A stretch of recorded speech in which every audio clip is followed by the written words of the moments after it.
You look at your life right now and feel like money just isn't coming, like no matter how hard you try, how much you think about it, how much you attempt to change things, nothing really moves.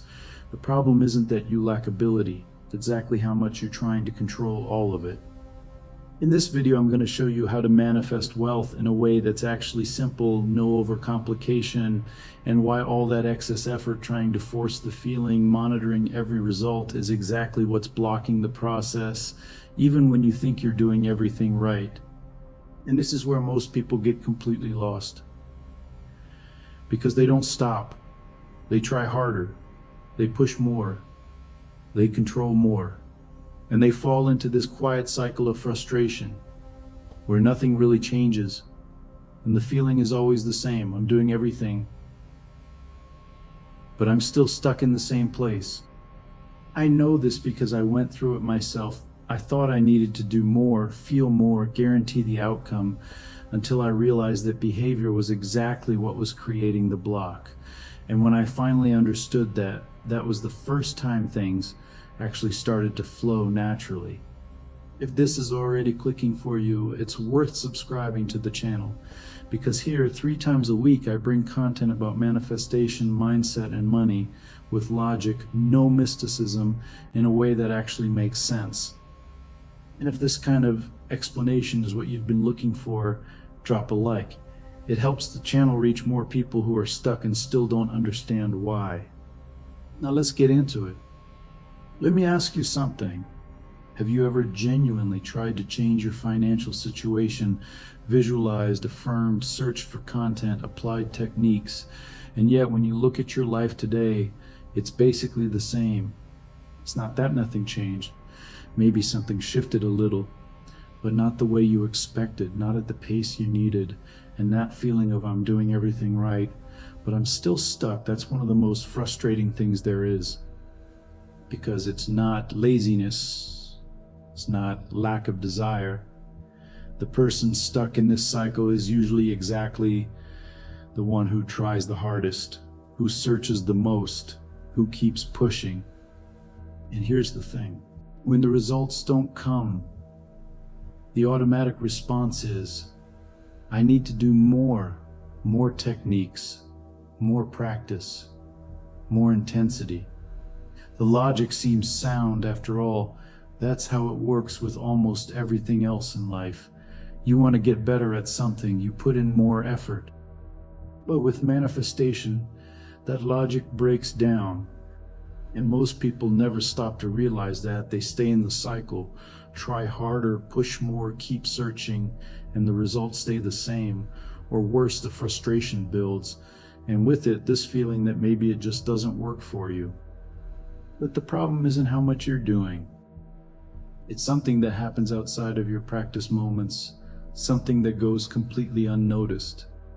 So what's actually creating this block? Because the problem isn't what most people think. The mistake isn't doing too little. It's doing too much in the wrong way. And when I say that, I'm talking about very specific things.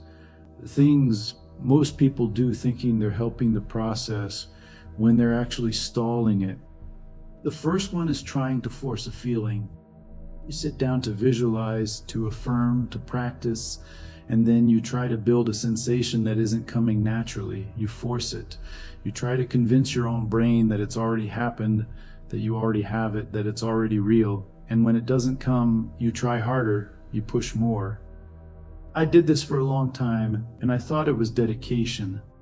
But what that communicates to your subconscious isn't abundance. It's effort, it's tension, it's confirmation that the thing doesn't exist yet, and that you're struggling to create a feeling that isn't real. The second one is monitoring results. You do the practice, and then you watch. You check to see if anything changed. You wait for a sign, an opportunity, some confirmation that it's working. And every time you monitor, you're telling your internal system it hasn't arrived yet. That's the opposite of what you want to generate. And there's a third one, and it's the most disguised of all. Constantly searching for the perfect technique. One more method, one more video, one more way to do it. It feels like you're growing, but in reality, it becomes an escape, a way to avoid facing what actually needs to change. And the paradox of all this is brutal. The more you try to control the process, the more you confirm on some level that it hasn't happened yet, that something's still missing, that you still need to force it. It's not your fault. This logic feels right. It feels responsible. It feels like the right path. But it's exactly what's keeping you stuck. And there's a very clear reason why this happens that almost no one stops to think about. And when you understand it, everything changes. And that reason is simpler than you'd expect. Your subconscious doesn't operate on intensity. It operates on consistency. That means it doesn't measure how hard you worked during your practice session. It doesn't register those 10 minutes of intense visualization as the main data point. What it registers is the pattern you repeat throughout the entire day. Let me translate that more directly. You spend 10 minutes trying to build a state of abundance, of wealth, of having already arrived, and then you finish and you go back to your normal life, back to worrying about bills, back to conversations about what's missing, back to thinking about how you don't know how you're going to figure it out, back to the state you naturally live in. And it's those remaining 23 hours that your subconscious is adding up, not the 10 minutes. When I understood this, it was one of the most unsettling realizations I had, because it feels unfair, it feels pointless. But it's actually the opposite. It's the key to everything. The subconscious doesn't separate moments, it tallies patterns. So it doesn't matter how intense your practice is, if the state you sustain outside of it contradicts everything you tried to build. It's like filling a bucket with a hole in the bottom. You keep pouring, and the level never actually rises. And the level never actually rises. The problem was never the technique.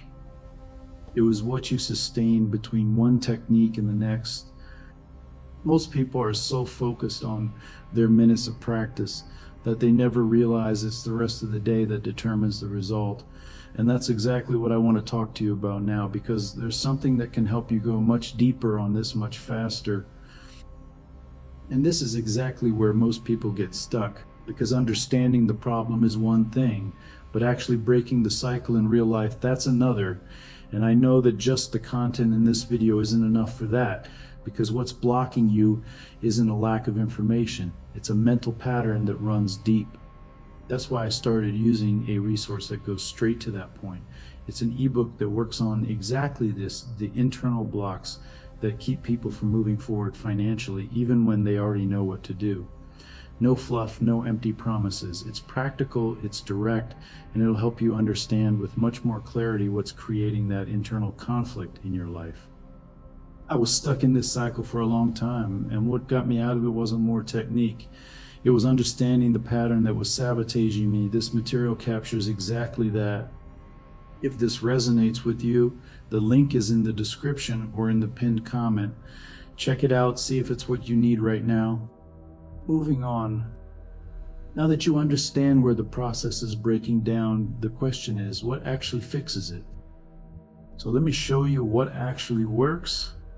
And the first thing I need you to understand is this: manifesting in a simple way isn't a new technique.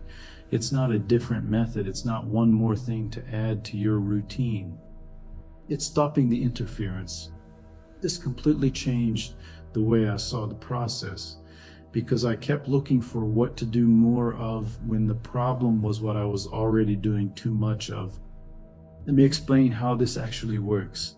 Your brain doesn't execute what you want. It executes what's consistent, what's coherent with the pattern you sustain. If there's tension, conflict, constant monitoring going on inside, it registers that as your real state, and it operates from that state. Not from your intention, from your consistency. So when you try to force, control, guarantee, you're creating an internal conflict. On one side, you want abundance.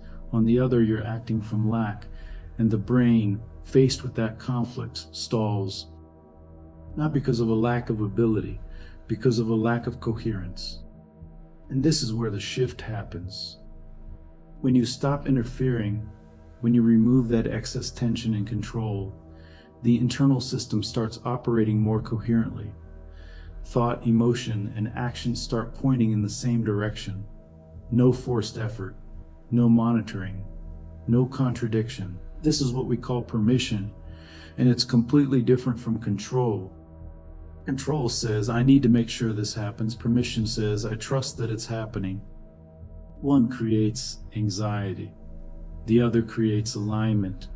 And when I discovered this, it was the first time I stopped fighting the process.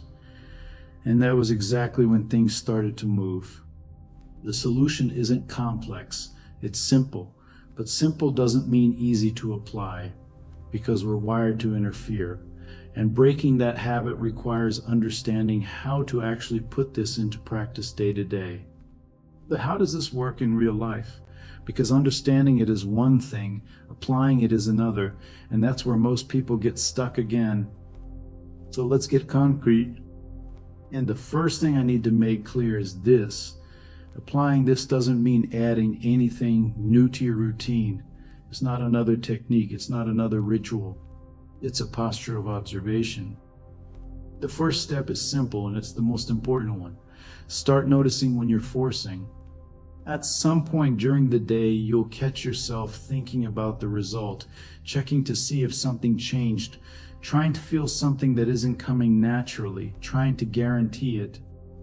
When that shows up, you don't need to fight it. You don't need to punish yourself. You just need to notice it and let it go. That's it. Notice and release. It sounds too simple to make a difference. But the first time I did this consciously, I realized how much of my entire day was spent interfering without even noticing. It was constant. Thought after thought reinforcing the lack. The second step is learning the difference between acting from lack and acting from the right state. Let me give you a real example.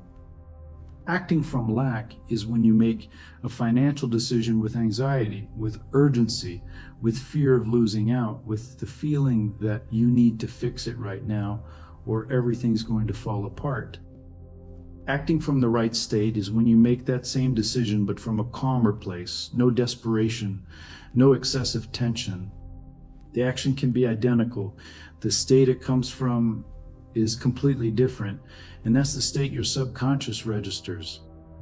Pay attention to this, because this is where a lot of people go wrong. The third step is sustaining a more neutral state outside of practice. I'm not talking about pretending everything is fine. That's not it. It's about not actively feeding the state of lack, not mentally replaying what's missing, what hasn't come, what still hasn't happened. When that thought shows up, and you observe it, acknowledge it, and redirect. You don't force the opposite. You just stop feeding what's blocking you. It's a small adjustment, but done with consistency changes the pattern your subconscious is tallying. And when you start applying this, something begins to shift. But it's important that you understand what to expect, because if you don't know how to recognize the signs, you might think it's not working. I'm going to be real with you here, because this is the point where most people quit, not because the process doesn't work, but because they didn't know what to expect. And when the result didn't show up the way they imagined, they assumed they'd failed. So let me tell you how this actually unfolds. The first thing that changes isn't external, it's internal. In the first few days, you're not going to see new money appear. There's no dramatic turning point. What shifts first is more subtle: the way you react to situations, the way you make decisions, the quality of the thoughts that come up when things get tight. You'll notice there's a little more calm where there used to be panic, a little more clarity where there used to be confusion. Those are the first signs that your state is shifting. And I know that sounds like not much. I thought the same thing. In those first few days, I almost convinced myself it wasn't working, because I was looking for something visible, something I could measure. But what was actually happening was exactly what I couldn't measure. The internal coherence was reorganizing itself. Over the course of the first month sustaining that state, the external things start to move, not in a magical way, in a logical way. Better decisions lead to better actions. Better actions lead to better results. The process has its own logic, and it just takes a little time to show up on the surface. And there will be harder days, especially the days when you look at the results and still see nothing, because that's exactly when the urge to monitor comes back strong. And if you give in, you fall back into the state of lack and you undo what you were building. The process isn't linear, it isn't perfect. But when you stop interfering and sustain the right state with consistency, it works. So now that you know what to expect, let me show you the simplest starting point to begin today. The starting point isn't a new technique. It's a question. And you can ask it today, right now, before you go to sleep, before any practice. The question is this: where am I interfering? Not where you should improve, not what you should do more of. Just this: where are you forcing, monitoring, trying to control what hasn't arrived yet? That's the beginning, identifying the pattern before trying to change anything. Today, the only commitment is to observe, no trying to fix it, no trying to correct it. Just notice where the tension shows up throughout the day, in your thoughts about money, in the decisions you make with anxiety, in the moments when you keep checking to see if something changed. Tomorrow, when that pattern shows up, you practice letting it go, not forcing the opposite, not replacing it with an affirmation. Just stop feeding it. Notice and release. And in the days that follow, you turn this into a habit of observation, not effort. You're not adding one more thing to your routine. You're removing what was blocking you. In the beginning, it feels strange. I remember thinking this is way too simple to make a difference. But that's exactly what makes it powerful, because you stop wasting energy creating conflict and you start directing that same energy toward coherence. And if you can't do all of this at once, just start with the question. Tonight, before you go to sleep, where am I interfering? That alone is enough to set the process in motion. It doesn't have to be perfect, it has to be consistent. Less conflict, more coherence. That's what actually moves the process forward. If you apply even one thing I showed you today, you're already going to be operating differently, because now you know where the process was breaking down. And that changes everything, not because you're going to do more, but because you're going to interfere less. And speaking of that, this video showed you the mistake, the mechanism, and the starting point. But there's one step that free content can't take for you, and that's actually going into the specific mental patterns that are creating that internal conflict in your life, because those patterns run deeper than any technique can reach. And that's exactly what the resource I recommended mid-video works on. A lot of people who accessed that ebook reached out to tell me it was the first time they truly understood why they weren't getting results, not because of a lack of effort, but because of a pattern that had been invisible. And once that pattern becomes visible, it loses its grip. If you want to go beyond what this video delivered, the link is in the description or in the pinned comment. Check it out, no pressure. See if it makes sense for where you're at. Now, something I genuinely want to ask you. What's the moment in your day when you feel like you're forcing the process the most? Maybe it's when you're making a financial decision, maybe it's right before bed, maybe it's when you look at your results and still don't see anything. Tell me in the comments. I read everything down there, and a lot of times those answers are exactly what turn into the next videos here. Subscribe to the channel, because 3 times a week I bring content about manifestation, mindset, and money in a way that actually makes logical sense, no fluff. And if you know someone who's stuck in this cycle of trying, pushing, and not seeing results, send this video to that person. Sometimes one simple explanation shifts a perspective that's been stuck for years. I'll see you in the next one.